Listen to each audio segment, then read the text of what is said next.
Stretching from Times Square to San Francisco's Lincoln Park, the Lincoln Highway was America's first true coast-to-coast road. Launched in 1913, back when most rural roads were just muddy wagon ruts, it cut across 14 states and stitched together a scattered nation like never before. It was a privately funded, patriotically branded experiment in asphalt and ambition, named after Lincoln himself. And it changed everything.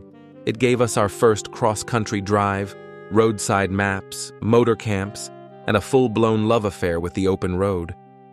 And yet, you've probably never driven it, buried under interstates, forgotten behind the glow of Route 66. But before Route 66, there was this road. Before the Lincoln Highway, before pavement even seemed necessary, there was the National Road, America's first federally funded highway project. Born in 1806 under President Thomas Jefferson, the plan was simple: connect the East Coast to the western frontier. Back then, the West meant Ohio. Construction started in 1811 in Cumberland, Maryland, and over the next few decades the road crept westward, stone by stone, town by town, until it hit Vandalia, Illinois. That's 620 miles of handcrafted ambition. It was the original American infrastructure project, built to tie new states to the rest of the Union. But this wasn't just a road, it was a political statement. At a time when state governments squabbled over who should build what, the National Road said, "The federal government can connect us." And for thousands of settlers heading west in wagons, it was a lifeline. It had toll houses, mile markers, stone bridges, and even early traffic laws. Don't hog the road with your oxen, thank you very much. And long before it became part of U.S. Route 40, the National Road helped Americans imagine a country that wasn't just a map, it was a network. So if you're driving through small-town Indiana or old brick roads in Ohio, you might be on a piece of it, the original highway dream. Now let's talk about the real star of this story, the Lincoln Highway. Launched in 1913, it was the first road that dared to say, hey, what if you could actually drive across America? And not just brave the mud, but enjoy the ride. The idea came from Carl Fisher, a car parts tycoon with a flair for spectacle. This is the same guy who helped invent the Indy 500.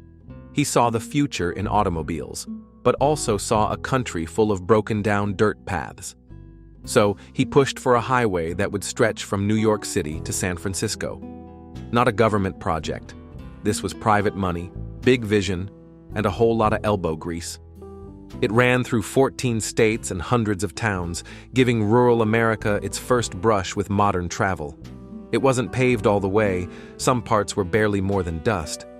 But it was a start. It came with red, white, and blue signs, patriotic branding, and a name meant to inspire: Lincoln. Tourist camps popped up. People started using road maps. Car ownership exploded. It even inspired parades, stunts, and marketing tours. And in 1919, a young Army officer named Dwight D. Eisenhower joined a military convoy that struggled along its path. He never forgot it. Decades later, as president, he'd use those memories to build the interstate highway system. The Lincoln Highway was loud, messy, and full of promise. And while Route 66 became the pop culture icon, this was the road that truly started it all. A dream on wheels, coast to coast. Now, the Lincoln Highway wasn't the only game in town.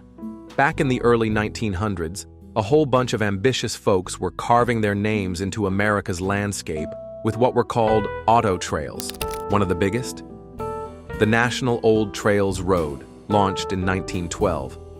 It actually linked up with part of the old National Road and pushed westward, eventually forming the spine of what would become, you guessed it, Route 66. It was also known as the Ocean-to-Ocean Highway, which sounds dramatic because it was. Then you had trails like the Dixie Highway, running north to south, and the Jefferson Highway, stretching from New Orleans to Winnipeg. All of them were part of this chaotic grassroots highway boom, powered by car clubs, local businesses, and the sheer force of will. There was no federal oversight yet. just paint on telephone poles and roadside enthusiasm.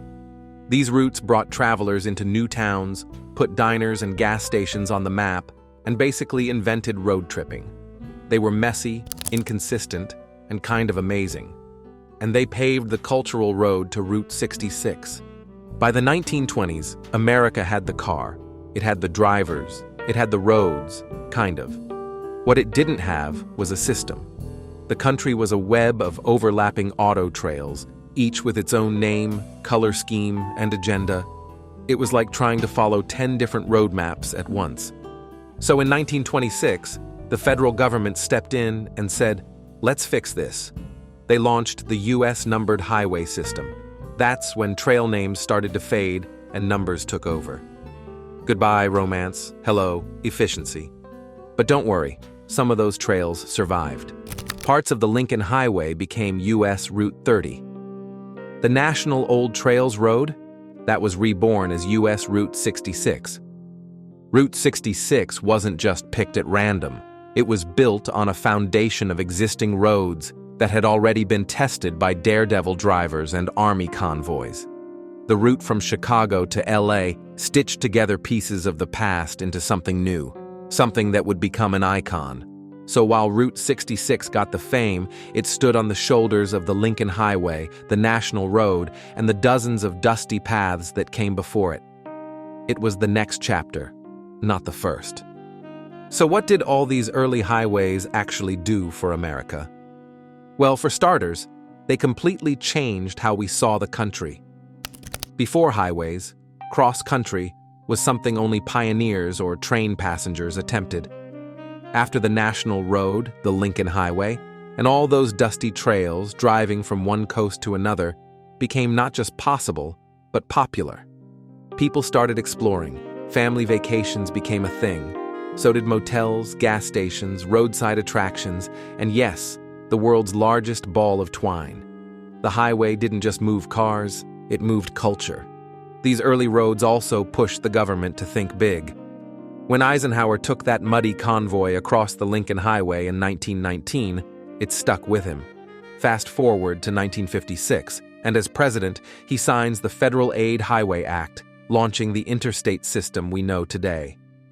Without those early struggles, there's no I-95, no I-10, no freeway signs glowing over 8-lane monsters. They also taught us how to build, how to pour concrete, cut switchbacks, and tame the wilderness with asphalt. The entire civil engineering playbook started here.